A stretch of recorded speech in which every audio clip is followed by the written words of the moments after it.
पिछले अनुभागों में हमने थियोसॉफिकल सोसाइटी, आर्य समाज, प्रार्थना समाज, ब्रह्म समाज, सत्यशोधक समाज, फ्रीमेसन्स, मातृ संस्था जो अरविंदो की है, मातृ सदन या मातृ मंदिर कहते हैं, इन सभी विषयों में चर्चा की है। और साथ साथ हमने उनसे जुड़े हुए बहुत से ऐसे तत्वों के विषय में भी चर्चा की है सप्रमाण, जो सनातन धर्म की जो मूल परंपरा है उसके विरुद्ध जाकर स्वयं को समाज सुधारक दिखाने की छवि में ढालकर हिंदू धर्म को विकृत करने का और पारंपरिक रूप से भ्रष्ट करने का कुप्रयास करते रहे हैं। इसी श्रृंखला में एनी बेसेंट का भी हमने वर्णन किया है। एनी बेसेंट के द्वारा एक व्यक्ति को गोद लिया गया था, जिद्दू कृष्णमूर्ति। कृष्णमूर्ति के विषय में कहा जाता है कि ओशो से पिछली पीढ़ी का ओशो वही था। ये सब जो इंटेलेक्चुअल्स अपने आप को बताते हुए फिर रहे हैं, जिसमें अभी नया नया गंजेड़ी पैदा हुआ है जो विदेश जाके खूब माल फूंकते रहता है, उसकी भाषा में कहें तो अलग अलग प्रकार के ड्रग का सेवन करते रहता है, जिसका नाम है प्रशांत। और ये प्रशांत जो है वो भगवत गीता से संबंधित बात हो, वेदांत उपनिषद इत्यादि से संबंधित बात हो, उनकी ऐसी असंप्रदायिक व्याख्या करता है, उसको ऐसे दुष्चारित्र के आवरण में लपेट कर परोसता है जिसकी भर्त्सना जितनी की जाए कम है।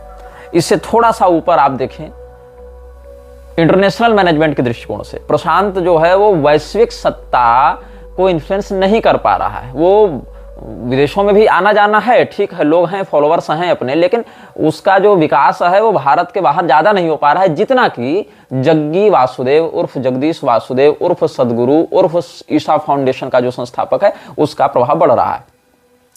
जग्गी पर हम बाद में आएंगे।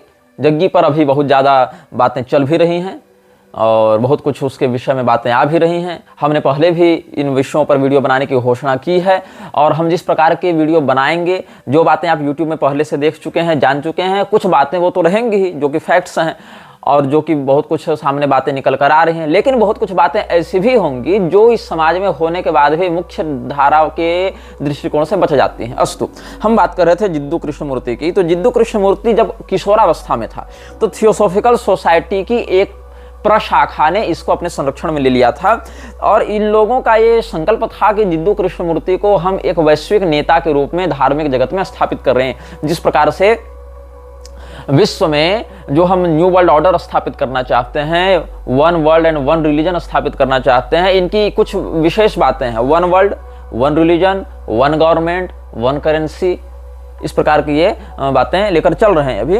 तो जिद्दू कृष्णमूर्ति को इन्होंने सेकेंड कमिंग ऑफ क्राइस्ट इस उपाधि के साथ तैयार करने का प्रयास किया है।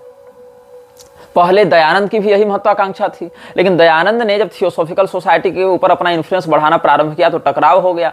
जो लोग एक दूसरे की खूब प्रशंसा करते थे, जिस थियोसॉफिकल सोसाइटी में घुसने के लिए दयानंद निवेदन पर निवेदन किया जा रहा था, जिसके लिए न्यूयॉर्क में बैठक हुई, उसके निमंत्रण को, उसके निवेदन को स्वीकार किया गया था, जिस हेनरी ऑलकट और मैडम HPB ने दयानंद को अद्वितीय विद्वान और बिल्कुल महामानव की उपाधि देने का प्रयास किया था, वही लोग बाद में इसको फ्रॉड और धूर्त बताने लग गए थे। तो ये टकराव हुआ, बाद में दयानंद को मार दिया गया। अब ये जो महत्वाकांक्षा थी वो तो अधूरी रह गई ना। इसके लिए इस खाली स्थान को, रिक्त स्थान को भरने के लिए एक व्यक्तित्व की आवश्यकता थी। अभी जैसे प्रशांत की महत्वाकांक्षा है, उससे पहले जग्गी वासुदेव, उससे पहले ओशो, उससे पहले जिद्दू कृष्णमूर्ति, ये सब अलग अलग लेयर्स में बनते गए हैं। इस जो हम सूडो इंटेलेक्चुअल्स लोग हैं उनकी जो कबीलाई मानसिकता है, जो उनकी एक सनातन धर्म के विरुद्ध जाकर स्वयं को एक अतिवादी या कहें तो अति सैद्धांतिक एक दार्शनिक के रूप में स्थापित करने की इच्छा है, उससे ये लोग ग्रस्त हैं। तो एनी बेसेंट को यह लगता था कि जिद्दू कृष्णमूर्ति को हम एक ऐसे एक महान महात्मा के रूप में, एक प्रबुद्ध व्यक्ति के रूप में प्रमोट कर सकते हैं जो कि सेकेंड कमिंग ऑफ क्राइस्ट की बात को सिद्ध कर सकता है। अब देखो, सेकेंड कमिंग ऑफ क्राइस्ट एक बड़ा ही लस्टफुल टर्म है।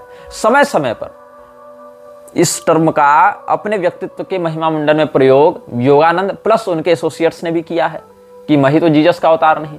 कहीं कहीं क्राइस्ट के द्वारा सेकेंड इनकारनेशन या आने की भविष्यवाणी को लेकर इस्कॉन वाले प्रभुपाद की बड़ाई करते रहते हैं। तो कुल मिलाकर हर व्यक्ति अपने आप को ईसा से जोड़कर और ईसा के द्वारा की गई भविष्यवाणियों से जोड़कर दिखाने का प्रयास करता रहता है और उस भविष्यवाणी को सही सिद्ध करने के चक्कर में ये लोग क्या करते हैं, सीधे सीधे सनातन धर्म की ही मान्यता को मर्दित करते रहते हैं, सनातन धर्म के अनुयायियों को अपनी ओर आकर्षित करते हुए। तो न्यू प्रोफेट ऑफ इंडिया ये उपाधि दी गई थी। Annie Besant dedicated freemason reared up a young Hindu boy to cultivate him as the new prophet of India. She was dedicated and tried her best but Jiddu Krishnamurti was no stooge. जो जिद्दू कृष्णमूर्ति था उसकी विचारधारा Annie Besant की विचारधारा को पूरा करने के लिए तैयार नहीं हो रही थी, क्योंकि जिद्दू कृष्णमूर्ति के आप लेखों को पढ़ें, उसकी बातों को सुने, समझें वो कहना क्या चाह रहा है। वो सीधा सीधा ये कहता था कि हम किसी भी व्यवस्था पर विश्वास नहीं करते हैं, जबकि ये लोग तो एक व्यवस्था को जन्म देना चाह रहे थे। तो उसका कहना है कि किसी नियम को मानने की कोई आवश्यकता नहीं है। मतलब बिल्कुल उच्छृंखलता है जिद्दू कृष्णमूर्ति का एक प्रधान वैचारिक स्तंभ रहा है। अच्छा, जिद्दू कृष्णमूर्ति स्वयं कभी चावल छोड़कर विष्ठा नहीं खाने लगा। जिद्दू कृष्णमूर्ति कभी पैंट को गले में और शर्ट को कमर में नहीं पहनने लगा, वो भी नियम फॉलो कर ही रहा है। जिद्दू कृष्णमूर्ति कभी कार की सीट में बैठने की बजाय कार की छत पर बैठकर यात्रा नहीं करने लगा। जिद्दू कृष्णमूर्ति कभी सीधे सीधे चलने की अपेक्षा पीछे पीछे चलना प्रारंभ नहीं कर दिया। यहाँ पर तो समस्त प्राकृतिक नियमों को ही पालन करते हुए चल रहा है।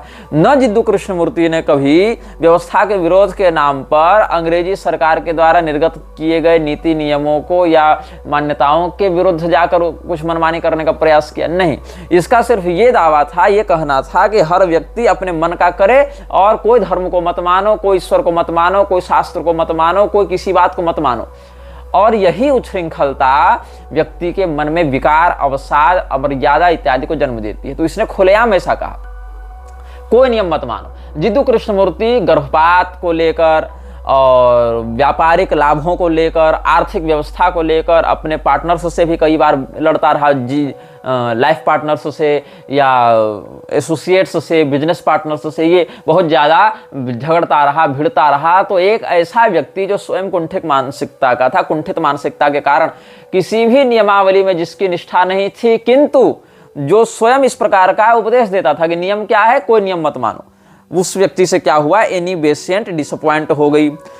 जिद्दू कृष्णमूर्ति कुशाग्र व्यक्ति था। ऐसे लोग मंदबुद्धि तो होते नहीं हैं, ये सब जितने लोग हैं अच्छे ओरेटर्स होते हैं, अच्छे वक्ता होते हैं, क्योंकि आपकी वाणी का प्रभाव व्यक्ति को बहुत हद तक आपका लॉयल बनाता है, आपका वफादार बनाता है, आपके प्रति निष्ठावान बनाता है। तो अच्छे ओरेटर्स ही इस प्रकार का इन्फ्लुएंस, इस प्रकार का प्रभाव समाज में स्थापित कर सकते हैं।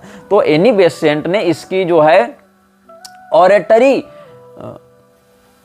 प्रतिभा को देखकर, ऑरेटरी प्रोडिजी को देखकर इसको सेकंड कमिंग ऑफ क्राइस्ट के रूप में प्रोजेक्ट करने का या न्यू प्रोफेट ऑफ इंडिया के रूप में प्रोजेक्ट करने का विचार बनाया था। तो इसने मतलब एक विचारधारा जो दी है उसमें कहीं कहीं आप ये सिग्नल्स पाएंगे। क्या हुआ, a sad event but it spoke of the actual greatness of Krishnamurti, who refused to recognize, in other words, Satan as the ultimate god of life, an idea which is there in full force even today, as everything good to humankind is credited to Lucifer himself, devil incarnated. Jiddu was considered as second coming of Christ. और theosophical society से जो इसका संबंध था, theosophical society में आप देखेंगे, और एक लोगो ऑफ ऑल सीइंग आई, इसको हम प्रयास करेंगे कि इस वीडियो में एडिट करके दे दिया जाए। तो जो लोगो ऑफ ऑल सीइंग आई है उसका आप चित्र देखें एक और दूसरी ओर थियोसॉफिकल सोसाइटी का लोगो देखें।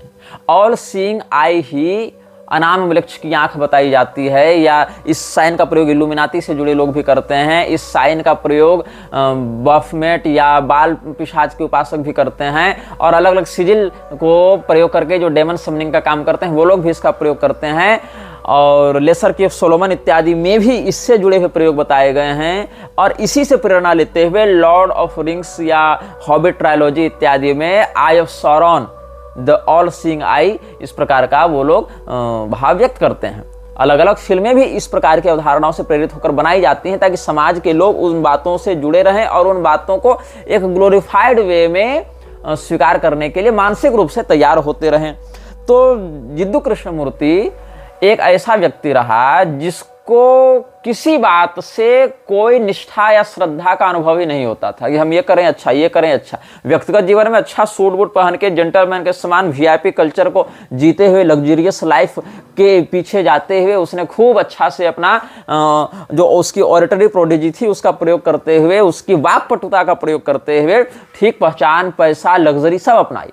लेकिन किसी नियम को मत मानो। ये किसके लिए कहा? दूसरे के लिए कहा, अन्य लोगों के लिए कहा, ताकि जो बनी बनाई व्यवस्था है, उत्साद्यन्ते जात धर्मा कुल धर्माश्च शाश्वताः उत्सन्न कुल धर्माणां मनुष्याणां जनार्दन नरके नियतं वासो भवतीत्यनुशुश्रुम, जो श्रीमद् भगवद गीता के पहले अध्याय में अर्जुन जी ने व्यक्त किया है, अपना अवसाद, अपनी चिंता व्यक्त की है कि अव्यवस्था अमर्यादा के कारण सभी लोग नष्ट भ्रष्ट वर्ण संकर हो जाएंगे। बस इसी अमर्यादा अव्यवस्था को आगे बढ़ाने के लिए, जो सनातनी परिपाटी उसको नष्ट करने के लिए इसने ऐसा व्याख्यान देना आरंभ किया।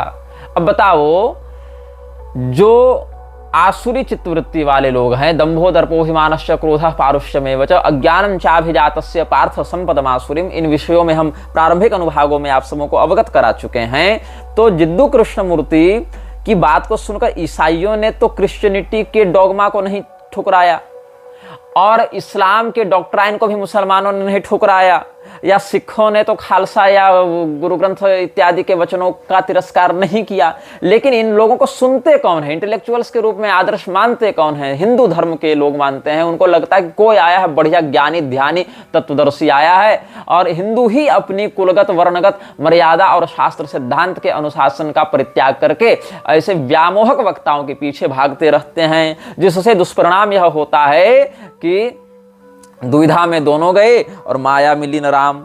तो ये जो विडंबना है, इस विडंबना से बचाने के लिए सबसे अधिक उपयोगी कौन होंगे? हमारे धर्मशास्त्र। जब तक आप धर्मशास्त्रों को पढ़ेंगे नहीं परंपरा से, ये नहीं कि पन्ना पलट लिए, तब तो भ्रम ही भ्रम होगा आपको। अनेकानेक ऐसे विषय शास्त्र में हैं जो आपको कदम कदम पर भ्रमित करेंगे, और आप लाख दिमाग लगा लीजिए, आप अन्यतम स्थिति के भी अगर स्वतंत्र विचारक रहे होंगे, फिर भी अगर आपको शास्त्र कृपा प्राप्त नहीं रहेगी तो उन विषयों को समझ नहीं पाएंगे।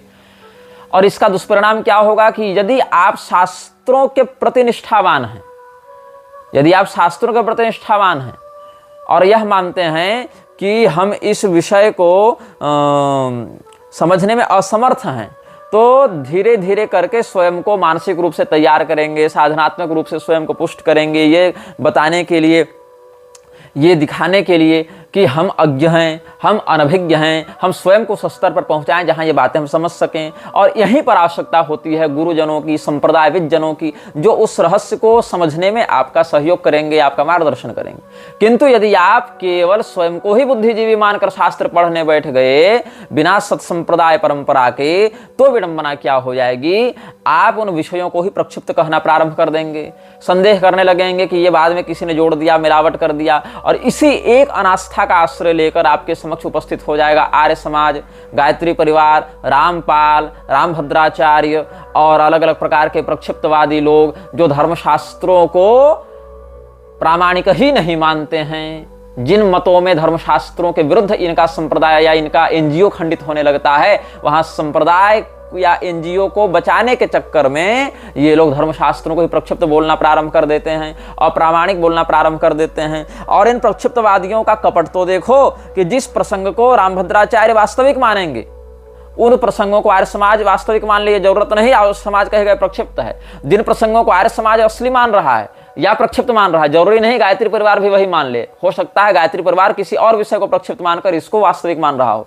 श्रीमद् भगवद गीता में या रामायण में या महाभारत में या अन्य ग्रंथों में जिन बातों को प्रक्षिप्त मानकर ये लोग दुष्प्रचार करते रहते हैं, इनसे पूछा जाए कि इस विषय को किसने प्रक्षिप्त किया, कब किया, उससे पहले की अप्रक्षिप्त प्रति कहां पर प्राप्त हुई तुमको, तो इन सभी लोगों में कोई एकता नहीं है, कोई रिसर्च नहीं है, कोई शोध नहीं है। केवल जो बात अपने अनुकूल समझ में नहीं आई वो प्रक्षिप्त है, मिलावटी है। कभी कह दिया अंग्रेजों ने मिलावट कर दी, अच्छा ठीक है भाई, तो अंग्रेजों ने किसी एग्जिस्टिंग पुस्तक में ना मिलावट की होगी, नई पुस्तक तो लिख नहीं दी, कहीं पहले से प्री एग्जिस्टिंग पुस्तक होगी, उसमें कुछ छेड़छाड़ की होगी, तो वो प्री एग्जिस्टिंग पुस्तक कहां से आई आपके पास, वो बताओ, वो भी कोई रिकॉर्ड नहीं है। अच्छा ठीक है, जब ये छेड़छाड़ की जा रही थी तो उस समय जब छेड़छाड़ करके इसकी प्रथम प्रति प्रकाशित की गई होगी, तो उस समय जो वास्तविक प्रतिधारक लोग होंगे वहीं से तो लेकर ना छापा होगा इन लोगों ने, जर्मनी इंग्लैंड फ्रांस से तो लेकर आए नहीं होंगे, पुस्तकें तो यहीं से मिली होंगी। तो जो ओरिजिनल पुस्तक को एडिट करके दूसरा इन्होंने एडिशन छापा, तो वो ओरिजिनल वाला जिसके पास ग्रंथ था या पुस्तकालय में था, उन्होंने क्यों विरोध नहीं किया? उन सभी लोगों ने, हजारों हजार गुरुकुलों की प्रतियां सब समाप्त ही हो गई थी। अच्छा ठीक है, फिर कहते हैं मुगलों ने कर दी, फिर कहते हैं जैनियों ने कर दी, बौद्धों ने कर दी, लेकिन किस समय किस व्यक्ति ने की और उसका प्रभाव क्या हुआ, इस पर कोई चर्चा ये लोग नहीं करते हैं और इस प्रकार से प्रक्षिप्त बातों को कहते रहते हैं। हालांकि मध्वाचार्य जी की लेखनी में, वल्लभाचार्य जी की लेखनी में बहुत कुछ ऐसे टीकाओं में मिलता है जहां पर किसी ग्रंथ विशेष के कुछ भाग विशेष को उन्होंने प्रक्षिप्त कहकर उस पर टीका नहीं की है, वेदांत देशिक स्वामी जी इत्यादि के भी। लेकिन यह समझना चाहिए कि उसी विषय को अन्य संप्रदाय के समकालीन आचार्यों ने ही मान्य माना है अपने संप्रदाय सीमा में, और यह कहा है कि चूंकि इन प्रसंगों का उनके दार्शनिक सैद्धांतिक पक्ष में प्रामाण्य स्वीकार करने से उन समस्त लोगों का जो पक्ष है वो सैद्धांतिक रूप से लघु सिद्ध हो जाएगा, इसीलिए उनको प्रामाण्य बुद्धि से वो विवेचित नहीं करते हैं। इतना ही वहां कहने का भाव है। ये नहीं कहते कि ग्रंथ का हिस्सा नहीं है, बल्कि अपने संप्रदाय में इस बात को हम दार्शनिक रूप से अनुकरणीय प्रमाण के रूप में ग्रहण नहीं करते हैं, ये वहां पर बात। लेकिन अंग्रेजों ने मिलावट कर दी, जैनियों ने मिलावट कर दी, बौद्धों ने कर दी, ये बात नहीं। हाँ, इन लोगों ने, जैसे जॉन मूर ने मिलावट कहां की? जॉन मूर ने एक स्वतंत्र पुस्तक ही लिख दी मत परीक्षा के नाम से।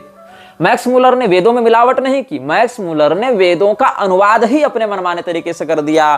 तो इन लोगों ने गड़बड़ कहां की है? या तो स्वतंत्र नई नई पुस्तकें छाप दी, जैसे जैनियों ने जैन रामायण छाप दी, पौम पुराण छाप दी, बौद्धों ने बहुत कुछ ऐसे साहित्य छाप दी, अलग से मूल जो पुस्तक है शास्त्र उसमें मिलावट नहीं की, अलग से छाप दी। अब इन विषयों में जो पाठ भेद प्राप्त होते हैं या प्रक्षिप्तवाद का जो षड्यंत्र है उसके विषय में हमने 2-4 वीडियो अपने वास्तविक मुख्य चैनल पर भी बनाकर डाले हैं, और अपनी पुस्तकों में उत्तरकांड प्रसंग एवं संन्यासाधिकार विमर्श, इन पुस्तकों में हमने वर्णन भी किया है, लिखित रूप से इन सब बातों को समझाया भी है, सारी बिंदुओं के साथ इन बातों को हमने समझाया है। अस्तु, अब हम चर्चा कर रहे हैं कि हमारे धर्म ग्रंथों में मिलावट की बात नहीं, हमारे धर्म ग्रंथों को ही समग्र रूप से, अविकृत रूप से पूरे देश से ही बाहर ले जाने के लिए इन लोगों ने षड्यंत्र किया था। 1947 ईस्वी में कथित रूप से देश आजाद हुआ, 1950 ईस्वी में कथित रूप से संविधान को लागू किया गया। उसके बाद देश में एक ऐसी स्थिति को उत्पन्न किया गया कि देश में अनाज की कमी हो जाए, आयात निर्यात के नियम ऐसे निर्धारित किए गए, कृषि उद्योग से संबंधित नियमों को ऐसे परिवर्तित किया गया, ऐसे मैनिपुलेट किया गया, ऐसे विकृत किया गया कि भारत देश की भूमि में जो उर्वरा शक्ति है वो क्षीण होने लगे। यह कहा गया कि हमारे जो बीज हैं वो तो उन्नत नहीं है, इसलिए हम बाहर से उन्नत बीज लेकर आएंगे। आप ग्रीन रिवॉल्यूशन इत्यादि की बात देखेंगे, या सबसे अच्छी बात होगी, हालांकि वो स्त्री तो गांधीवादिनी है लेकिन इस अंश में अच्छा काम कर रही है, इसीलिए हम उनका संदर्भ देना चाहेंगे। आप गूगल में, यूट्यूब में उनके बारे में खोजिएगा, उनके अभियान के विषय में जानिएगा। उनका नाम है डॉक्टर या श्रीमती या जो भी वो लिखती होंगी अपने नाम के आगे, वंदना शिवा। वंदना शिवा एक अब तो वृद्ध हो गई, एक क्या कहें उनको, संगठन चलाती हैं या कहें कि एक आंदोलनकारिणी महिला हैं जिन्होंने बीज सुरक्षा के लिए अच्छा काम किया है। उनका यह मानना है विश्व को नियंत्रित करने के लिए आपको बीज को नियंत्रित करना पड़ेगा, क्योंकि हर व्यक्ति, चाहे वो रिक्शा चालक हो, चाहे वो संयुक्त राष्ट्र का अध्यक्ष हो, भोजन तो करेगा, भोजन तो करेगा, और उस भोजन को करने के लिए उसको खेती तो करनी पड़ेगी या करवानी पड़ेगी, और खेती करने या करवाने के लिए बीज तो लाने पड़ेंगे। तो वो बीज पर यदि तुम नियंत्रण कर लेते हो तो तुम पूरे देश पर, फिर पूरे विश्व पर नियंत्रण कर सकते हो। और रॉथस्चाइल्ड, रॉक्सफेलर इत्यादि जो इल्यूमिनाती, फ्रीमेसन्स या मिलक्षराज के द्वारा पोषित प्रायोजित इन संस्थाओं के प्रत्यक्ष सदस्य हैं या संस्थापक जैसे भी हैं, उन लोगों के द्वारा इस बात को समझाया गया।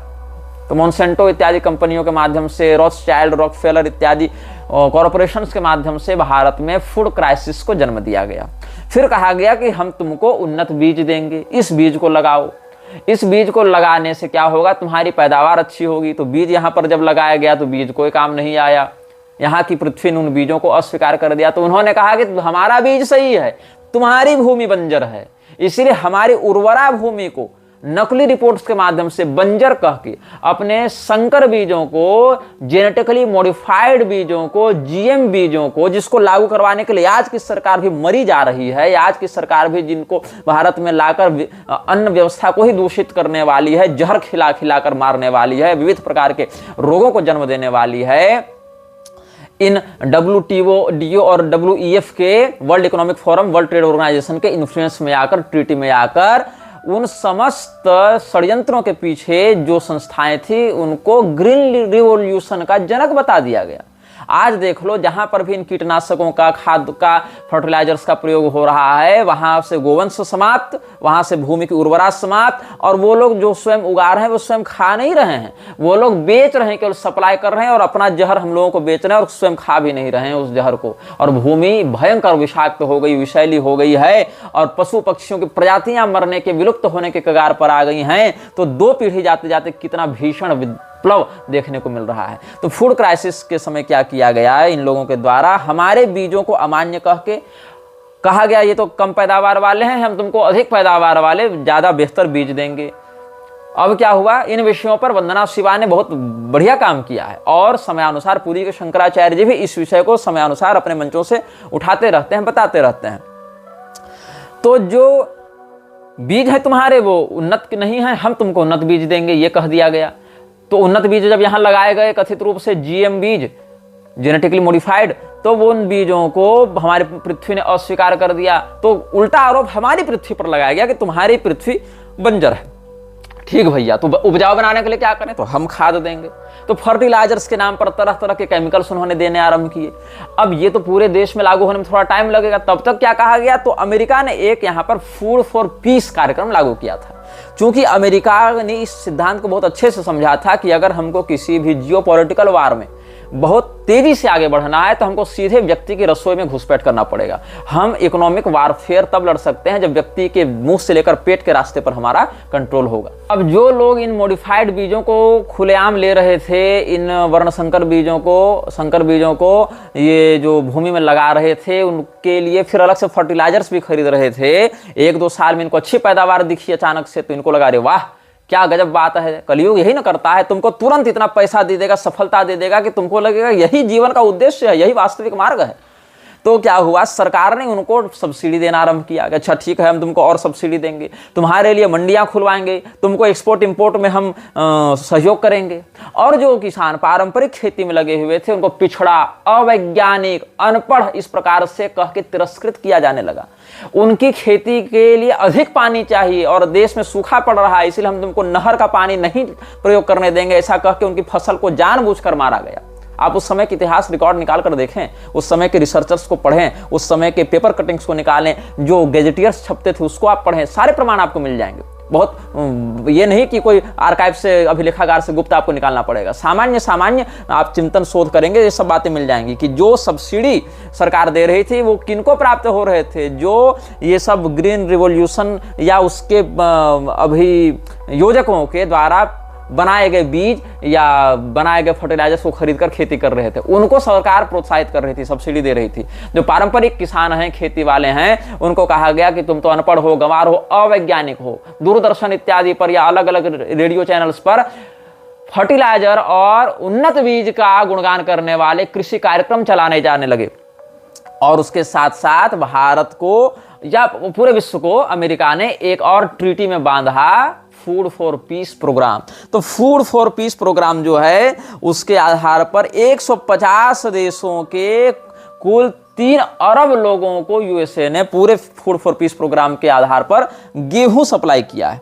अब देखो, जो इसका एक उद्देश्य था उसमें लोगों ने क्यों संधि कर ली, क्योंकि यूएस ने एक इसमें रखा था प्रस्ताव कि आप हमसे जो गेहूं खरीदेंगे उसके बदले आप अपनी लोकल करेंसी में भुगतान कर सकते हैं। तो इससे क्या हुआ, उनका जो फॉरेक्स कमीशन था वो बच गया। फॉरेक्स कमीशन बचने के साथ साथ इनकी देश की अर्थव्यवस्था पर अतिरिक्त भार नहीं पड़ेगा। आप डायरेक्ट हमसे लोकल करेंसी में डील कर सकते हैं, हम डॉलर के बदले आपकी लोकल करेंसी को एक्सेप्ट करेंगे, ऐसा प्रपोजल अमेरिका ने दिया। तो इनके लिए ईज ऑफ ट्रेड हो गया, इनके लिए इस भोजन को ग्रहण करना और अपने लोकल करेंसी में, जैसे आप लोकल बाजार में खरीदते हैं वैसे एक्सपोर्ट इंपोर्ट को अमेरिका ने सरल बना दिया। तो इसको इस समय एक और बात आई थी, United states agency for international development, जिसको यूएसएआईडी कहते हैं। तो यूएसएआईडी पर भी हम बाद में चर्चा करेंगे। तब तक आप लोग अभी मोदी जी और ट्रंप जी और ढाका जी और दिल्ली जी और वाशिंगटन जी के जितने भी ये सब प्रपंच अभी मीडिया में चल रहे हैं उसका आनंद लें। हम यूएसएआईडी पर भी बात करेंगे, हम यूएसएआईडी से जुड़े हुए फंडिंग्स, उसके काम, उसके प्रायोजक, उसके ट्रस्टी, ये सब पर भी बात करेंगे, लेकिन समयानुसार करेंगे। हम आपको पहले, क्योंकि ये सब बातें अभी अन्य प्लेटफॉर्म्स पर चल रही हैं, पहले आप वहां से बात बातें सीखिए, सुनिए, समीक्षा कीजिए, फिर हमको तो बोलना ही इन विषयों पर। तो ये क्या हुआ, ह्यूमैनिटेरियन असिस्टेंस हम दे रहे हैं, मानवीय सहयोग प्रदान कर रहे हैं, इस छद्म नारे के साथ अमेरिका ने भारत में फूड फॉर पीस प्रोग्राम के तहत घुसपैठ की और 1950 ईस्वी के लगभग इसको प्रारंभ किया गया था। भारत में भी ये 5-6 साल में आ गया था और इससे खाद्यान्न थोड़े सस्ते रूप में इनको प्राप्त होने लगे। लगभग 78% तक का लाभ खरीदने वाले देशों को होने लगा, ऐसा कहा गया। लेकिन जो PL 480 के रूप में इसको रिब्रांड किया गया था, इसको पब्लिक लॉ 480 कहा जाता है, ये 1961 से लेकर 1969 तक चलने वाला PL 480 और USAID का जो सेक्टर रहा। ऐसे USAID अभी भी चल रही है बहुत जगहों पर, बहुत जगह बंद कर दिया गया अभी ट्रंप की नई सरकार आने के बाद से। लेकिन विशेष करके 70 का जो दशक था, जो 70 का दशक था, उसमें इसको बेटर देन अ बॉम्बर ये कहा गया कि अमेरिका जिन देशों में बम बरसाकर कब्जा कर सकता था, बम बरसाने की अपेक्षा, युद्ध लड़ने की अपेक्षा भोजन देने से वो देश अमेरिका के अधिक वफादार हुए और आंतरिक रूप से और अधिक कमजोर हुए। So the USAID and PL 480 program of United States of America was proved as better than a bomber scheme. अब भारत सरकार के परिप्रेक्ष्य में इस बात को देखें तो भारत सरकार ने PL 480 के तहत गेहूं खरीदना आरंभ किया और FAA कहते थे उसको, फॉरेन असिस्टेंस एक्ट, ये सब भी बनाए गए थे उस समय, फूड फॉर पीस एक्ट, ये सब बनाए गए थे। तो भारत ने खरीदना प्रारंभ किया गेहूं। किससे प्रारंभ किया गेहूं खरीदना? अमेरिका से। तो 1964 ईस्वी में विशेष करके भारत जो फूड का ये जो संगठन बना, ट्रीटी बनी PL 480 के आधार पर, उसका सदस्य बना और उस समय लाल बहादुर शास्त्री की सरकार भी इस प्रकार के गतिविधियों में घुसी हुई थी। लेकिन लाल बहादुर शास्त्री ने एक बात और कही कि हम तात्कालिक परिस्थिति के कारण गेहूं खरीदने को विवश हैं, हमारी ये इच्छा नहीं, क्योंकि लाल बहादुर शास्त्री एक किसान परिवार से थे, उनको पता था कि अन्न का क्या महत्व है और वो विदेशी षड्यंत्रों के प्रति भारत की सुरक्षा को लेकर सदैव प्रत्यक्ष रूप से चिंतित भी रहते थे और जीवन को एक सादगी के साथ जीने के लिए प्रसिद्ध भी रहे। लेकिन लाल बहादुर शास्त्री कुटिल व्यक्तित्व के स्वामी नहीं बन पा रहे थे, जो कि राजनीति में सफल होने के लिए आवश्यक है। इसीलिए अपने कम समय की सरकार में ही उनको युद्ध भी लड़ना पड़ गया। उनको भारत की जनता से अंततः यह अपील करनी पड़ी कि हम चूंकि गेहूं इत्यादि के खरीद में या ये सब में समर्थ नहीं है, उस प्रकार से हमारे ऊपर बोझ बन रहा है ये सब अभियान, इसीलिए हम देश से अपील करते हैं कि अपनी भोजन की जरूरतों को कम करें और सप्ताह में कम से कम एक समय का उपवास करें, तो कम से कम उस उपवास से ही लेकिन हमारे अन्न की खपत कुछ कम हो। तो ये सब जब वो करने लगे जनता से अपील, और जनता उनकी बात को मानने भी लगी बहुत हद तक, क्योंकि एक लोकप्रियता थी उनके व्यक्तित्व में, एक सरलता थी उनके व्यक्तित्व में जो कि समाज को दिखता था।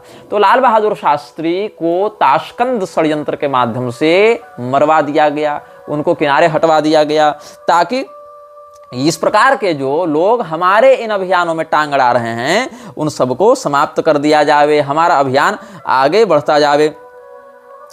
तो 480 जो PL 480 पब्लिक लॉ 480 था, उसमें जो ये अमेरिका का रिमार्क्स था क्या था, India was fit enough only for pigs, मतलब इतना अधिक तिरस्कार किया है अमेरिका ने भारत का। उस समय कहा कि अमेरिका तो केवल सुअरों के रहने लायक देश बच गया, वहां मनुष्य रह नहीं सकता, fit enough only for pigs. और भारत ने जब बहुत बार डिमांड की कि हमको गेहूं के साथ चावल भी दो, चावल भी दो, केवल गेहूं से काम नहीं चलेगा, तो क्या हुआ, despite repeated pleas the US gave only a small quantity of rice to India. गेहूं केवल दिया लेकिन चावल नहीं दिया, चावल बहुत कम दिया। तो इससे पहले थोड़ा सा और आते हैं, 1960 के आसपास आते हैं, 1956 के आसपास आते हैं। ये सब तो 64, 65, 66 ये सब की बातें हो गई। हम पढ़ते क्या हैं यहाँ पर कि जो उस समय खाद्य प्रसंस्करण मंत्री था, कृषि मंत्री था, जिसका नाम था SK पाटिल भारत का, उसने अमेरिका के प्रेसिडेंट आइजनहॉवर के साथ एक समझौता किया था, डी आइजनहॉवर के साथ एक समझौता किया था। और 1956 में जो पैक्ट बनाया गया था उसको फिर से अमेंड करते हुए 1960 में फूड एग्रीमेंट साइन किया था एस के पाटिल और डी आइजनहावर ने भारत और अमेरिका के खाद्य समझौते को लेकर, और 1956 में जो रकम या जो मानक तय किए गए थे उससे 4 गुना बढ़ाते हुए ये सब तय किया गया। अब अमेरिका को क्या देगा भारत इसके बदले? अमेरिका तो आपको दे रहा है अनाज, गेहूं विशेष करके। अब अमेरिका फ्री में तो देगा नहीं, स्पष्ट बात है कि अमेरिका को चाहिए उसके बदले पैसा। भारतीय मुद्रा अमेरिका के किसी काम की थी नहीं कि वो भारतीय मुद्रा ले लिया, रुपया ले लिया, रुपया को कहां खर्च करे वो? ऐसा तो है नहीं कि जाके नोट उड़ाएगा। तो अमेरिका उस पैसे का क्या करे? तो अमेरिका ने कहा कि हमें भारत से पैसा नहीं चाहिए। बोले तो क्या फ्री में दोगे? बोले नहीं, हमें ऐसी चीजें दो जो तुम्हारे जरूरत की नहीं हो। और हमारे बड़े लाडले प्यारे कांग्रेसी नेताओं ने जो उस समय सत्ता में थे, उन लोगों ने क्या करना आरंभ किया? भारत की प्राचीन मूर्तियों को अमेरिका भेजना प्रारंभ किया। कहा कि इन मूर्तियों की हमें कोई आवश्यकता नहीं, हम तो एक सर्वधर्म संभाव वाले हैं और जिसको पूजा जहां करनी है अपने घर में कर ही रहा है, हम लोग को कोई मतलब नहीं है। ऐसे भी सपेरों का देश तो मानते ही थे ये लोग। वो कह रहा है कि सुअर यहाँ रहते हैं, ये कहता है सपेरों का देश है। तो सनातन धर्म के प्रति इनकी निष्ठा कितनी नहीं मतलब विकृत हो चुकी थी, और सनातन धर्म को मटियामेट करने के लिए लोग क्या करना चाहते थे, इसको तुम समझ सकते हो। तो भारत से प्राचीन मूर्तियों को भेजा जाने लगा। आज भी भारत में कॉरिडोर बनाने के नाम पर जो मंदिर टूट रहे हैं, उनकी प्राचीन मूर्तियों का क्या करती है सरकार, इसका कोई हिसाब किताब नहीं होता। कितनी मूर्तियां चोरी हो रही हैं, कितनी बाहर जा रही हैं, इसका हिसाब लेने वाला कोई नहीं है। और हिंदू धर्म के लोग तो हर हर महादेव के बदले हर हर मोदी का नारा लगाकर खुश हो रहे हैं। इनसे क्या उम्मीद की जा सकती है? इनसे क्या आशा की जा सकती है? तो क्या हुआ कि अमेरिका ने भारत से मूर्तियों को ले जाकर अपने यहां संग्रह करना आरंभ किया। भारत की आध्यात्मिक चक्र ऊर्जा को तोड़कर म्लेच्छराज के द्वारा लोगों के मन को विकृत करने के लिए कितना बड़ा षड्यंत्र किया गया था, इसको तुम ऐसे नहीं समझ पाओगे। अब उसके बाद सेकंड में क्या हुआ? भारत के नेताओं ने कहा कि यहाँ बहुत सी पांडुलिपियां हैं, ये पुस्तक हमारे किसी काम की नहीं है, क्योंकि मैकॉले के द्वारा, रॉबर्टसन के द्वारा, कोल्हापुर के साहू के द्वारा अलग अलग समय पर अंग्रेजी क्रिश्चियन बेस्ड एजुकेशनल पॉलिसी को ये लोग लागू करते रहे। और प्रथम शिक्षा मंत्री भी कट्टर मुसलमान था, तो उसने भी सनातन धर्म के विरुद्ध ही सारा काम करना आरंभ किया। और समस्त प्राचीन धर्म ग्रंथों की पांडुलिपियों को कहीं स्वेच्छा से कहीं अनिच्छा से ये लोग ले आते अपने पास कब्जा करके, और बड़े बड़े मठों को, बड़े बड़े पुस्तकालयों को अलग अलग एक्ट्स बनाकर सरकारी अधिग्रहण में लेकर यहां से भर भर बक्से मूर्ति और प्राचीन पांडुलिपियों ग्रंथों को ये लोग भेजने लगे विदेश। अब ये सब बातें जब हो रही थी तो किसी को मतलब नहीं था सामाजिक रूप से कि हम इन बातों का विरोध करें, क्योंकि कुछ न सही उनको भोजन तो मिल ही रहा था। आज भी 80 करोड़ लोगों को फ्री में राशन सरकार क्यों दे रही है? इसके पीछे क्या षड्यंत्र है? किसी भी देश को गुलाम बनाना हो, उसकी एक हाथ में रोटी फ्री में दो और आंखों के सामने इंटरटेनमेंट फ्री में दो, वो व्यक्ति कभी तुम्हारे विरुद्ध आवाज नहीं उठाएगा। फ्री में इंटरनेट, फ्री में अलग अलग फिल्म, अलग अलग OTT प्लेटफॉर्म्स, अलग अलग बिग बॉस, IPL, ये सब बार बार चैंपियन ट्रॉफी, ICC, ये सब बार बार लाते रहो, जनता वहां लोभी बनी रहेगी। और साथ साथ अलग अलग सब्सिडीज, अलग अलग छूट, अलग अलग फ्री में राशन, ये सब देकर लोगों को प्रमादी बना दो, अकर्मठ बना दो। कभी उस समाज में ये सामर्थ्य नहीं होगा कि वो अपने टायरेंट्स के रूल के विरुद्ध जाकर, अपने ऊपर अत्याचार करने वाले के विरुद्ध जाकर आवाज उठा सकें। तो PL 480 के तहत भारत को गेहूं देकर, उसके बदले मतलब गेहूं के दानों के बदले जो कि तुम स्वयं यहां उगा सकते थे, कंजर्वेटिव खेती करके, विशेष पद्धतियों का प्रयोग करके यहां भी कर सकते थे, लेकिन नहीं। या फिर यह कह सकते थे कि हम रुपया के बदले ही गेहूं खरीदेंगे, हम अपनी अमूल्य धरोहर नहीं देंगे तुमको। लेकिन ये सब तो इन लोगों के लिए कबाड़ा था। ये सब दिव्य दिव्य मूर्तियां, ये सब यहाँ के दुर्लभ दुर्लभ पांडुलिपि वाले ग्रंथ। अब बताऊं मैं आपको, ये सब जो PL 480 वाले विषय हैं, इन सभी विषयों में हालांकि मेरी 100% सहमति नहीं है जिन लोगों का मैं नाम लेने जा रहा हूं, लेकिन इन लोगों ने भी बहुत अच्छा रिसर्च करके एक्सपोज किया है इन बातों को। जिसमें एक नाम है अनन्या वाजपेयी, जो वहां पर यूनिवर्सिटीज में गई, वहां पर तहखानों में गई, वहां पर आर्काइव्स में देखी कि यहाँ पर PL 480 का चिन्ह लगा हुआ है, भारत से प्राप्त ये सब टैग क्या है। तब बताया गया कि ये किस समझौते के तहत आए हैं। तो जहां पर PL 480 की बात है, राजीव मल्होत्रा का भी इसमें अच्छा नाम है। अभी क्या हुआ, वर्जीनिया विश्वविद्यालय में तंत्रागमों की एक सूची पड़ी हुई है, 1992 में प्रकाशित हुई थी हालांकि वो सूची। तो वर्जीनिया विश्वविद्यालय में, वर्जीनिया यूनिवर्सिटी में बहुत से प्राचीन तंत्र मंत्र हैं, वहां पर बहुत से पांडुलिपियां शास्त्र हैं। उसमें कुछ तंत्र तो भारत में भी हैं, कुछ अभी नहीं है। तो जिसमें डामर तंत्र, उड्डीस तंत्र, स्वच्छंद तंत्र, यामल तंत्र, ये सब का उसमें नाम है। और उसके बाद वहां निग्रह तंत्र, मेरु तंत्र के बाद वाली सूची में देखेंगे निग्रह तंत्र का भी नाम है। हमारे संप्रदाय के, हमारे अलग अलग धर्मशास्त्रों को यहां से उठाकर वो लोग ले गए अमेरिका। एस के बनर्जी इत्यादि ने निग्रह तंत्र ये सब का वर्णन किया है उसमें। और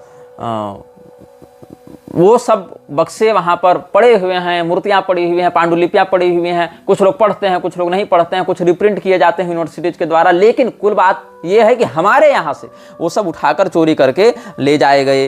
तो PL 480 के तहत गेहूं बेचो और गेहूं के बदले भारत के दुर्लभ दुर्लभ प्राचीन धर्मशास्त्र, प्राचीन पुस्तकें, प्राचीन मूर्तियां, ये सब यहाँ से चुरा चुरा कर ये ले जाने लगे। तो PL 480 के विषय में क्या कहा जा रहा है, it is here that PL 480 came in handy. I grew up listening to stories by my parents and grandparents about the PL 480 ships carrying rice from the United States. The passage of these ships was headline news on the airwaves because their arrival would coincide with millions of people being able to eat. Magically, when the PL 480 ships docked, the market prices for rice and wheat would ease and the ration shops would open. PL 480 made the difference between the food riots and dinner to everyone. But what was the connection to the books? यहाँ पर Maddie blog spot में इस बात को मैं जब शोध कर रहा था तो ये मुझे मिला था टर्म, जो इसने अपना अनुभव बताया है कि इसके बचपन में इसके माता पिता ये सब बताते थे। लेकिन पुस्तकों से इसका क्या संबंध था? पुस्तकों का अमेरिका क्या करेगी? अमेरिका के अर्थव्यवस्था में उन पुस्तकों का क्या योगदान होने जा रहा था? तो क्या हुआ इसमें 1961 से लेकर 1969 तक प्लस उसके कुछ समय बाद तक बहुत अधिक मात्रा में हजारों हजार धर्म ग्रंथ, हजारों हजार मूर्तियां ये सब चली गई वहां पर। और 71 में ये जो एक्ट था, ये जो समझौता हुआ था, इसमें कुछ कमी की गई चूंकि ग्रीन रिवॉल्यूशन वाला टाइम भी आ रहा था। तब तक इन्होंने भारत की जमीन को बंजर करने के लिए, भारत में फर्टिलाइजर्स लाने के लिए, यहाँ की जो देसी बीज व्यवस्था, जो अमृत होता था हमारा अन्न, उसको नष्ट करने के लिए लोग पर्याप्त षड्यंत्र कर चुके थे। और PL 480 वाले एक्ट को लागू करने के लिए कुतुब मीनार के सामने अमेरिकियों के द्वारा USAID के नाम पर रजिस्टर्ड एक बिल्डिंग थी, जो बाद में फिर जहां होटल कुतुब, लग्जरी होटल है ना, वो वाली बिल्डिंग पहले USAID प्रोग्राम के लिए भी चलाई जाती थी। कुतुब मीनार के सामने जो होटल कुतुब है, वो वाली बिल्डिंग पहले USAID के PL 480 प्रोग्राम्स के लिए ही चलाई जाती थी। तो जो निक्सन के समय या जॉनसन के समय भारत का जो परमाणु ये सब कार्य चल रहा था, उसमें भी इन लोगों ने बहुत सारे सैंक्शन लगाने का प्रयोग किया था। तो भारत शैक्षणिक रूप से भी और सामरिक रूप से भी एक महाशक्ति न बन पाई। इसके लिए धर्म ग्रंथों को, प्राचीन सांस्कृतिक धर्मशास्त्रों को, हमारी विरासतों को हमसे दूर कर दिया गया।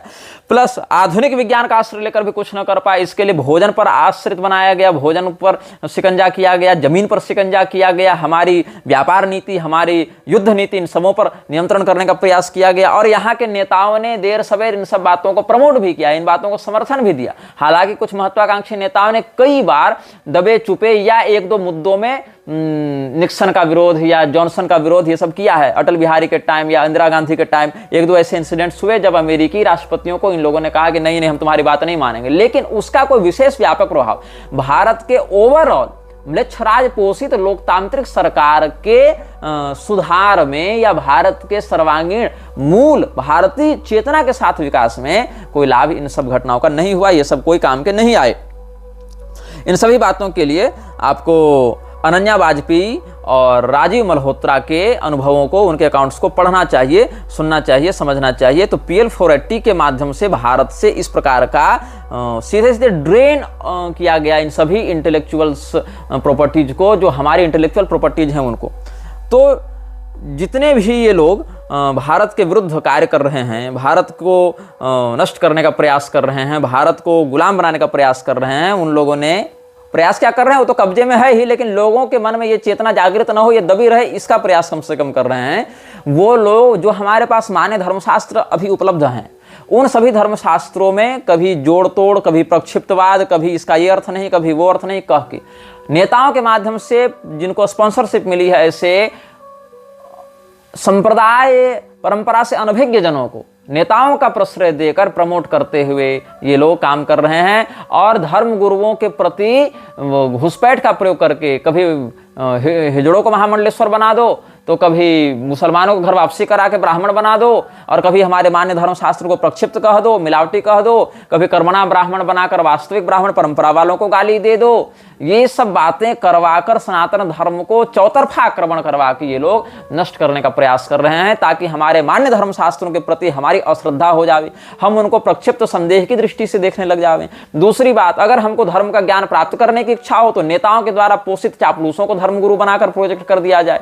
अगर वहां से भी हमको थोड़ा सा ये गड़बड़ हो जावे तो घर वापसी के नाम पर मुसलमानों को ब्राह्मण और धर्मगुरु बनाकर अलग अलग अखाड़ा के महामंडलेश्वर बनाकर पैदा करवा दो, और जो धर्म ग्रंथ अपने पास हैं उनको भी अलग अलग एक्ट बनाकर, अलग अलग कानून बनाकर, अलग अलग एंडोनमेंट्स बनाकर विदेश ले जाओ या सरकारी अधिग्रहण में डाल दो। और फिर कुछ न हो तो हिंदुओं का बड़ा नेता बनकर मोहन भागवत जैसे लोगों को खड़ा करवा कर कह दो कि समय आ गया है कि धर्मशास्त्रों को बदल दिया जाए, समय के साथ परिवर्तन जरूरी होता है, आवश्यक होता है। तो आप समझिए कि कितना बड़ा षड्यंत्र भारत के साथ करके हमारे ज्ञान विज्ञान की परंपरा को, अच्छा भारत के ब्राह्मणों को गाली देने के लिए लोग तैयार हो जाते हैं, लेकिन जब विदेश में जाकर कहते हैं भारतीयों ने ये किया, भारत का ज्ञान विज्ञान ऐसा था, तो ये नहीं बताते कि वो ज्ञान विज्ञान देने वाले थे कौन, वो भी तो ब्राह्मण ही थे। जहां ग्लोरिफिकेशन करना हो वहां कह दो भारतीय संस्कृति, और जहां पर डेमोनिफिकेशन करना हो वहां कह दो ब्राह्मण। ये इन लोगों का कुचक्र है, ये इन लोगों का षड्यंत्र है। तो इस प्रकार के षड्यंत्रों से आप सबों को सावधान रहना चाहिए, और हमारी सनातन धर्मगत जो संप्रदाय परंपरा है उस संप्रदाय परंपरा के ही अंतर्गत रहते हुए इन एनजीओ, इन पाखंडवादियों के प्रपंच से स्वयं भी बचना चाहिए और अपने लोगों को भी बचाना चाहिए, ताकि जिस मोर्चे पर जो व्यक्ति सक्षम है, सक्रिय है, वो मृच्छराज के प्रभाव से अपनी संस्कृति को बचाने के लिए कटिबद्ध बना रहे। यह वीडियो जल्द ही हटा दिया जा सकता है। कृपया थर्ड पार्टी ऐप्स का उपयोग करके डाउनलोड करें। आप इस वीडियो को अपने चैनल पर फिर से अपलोड भी कर सकते हैं।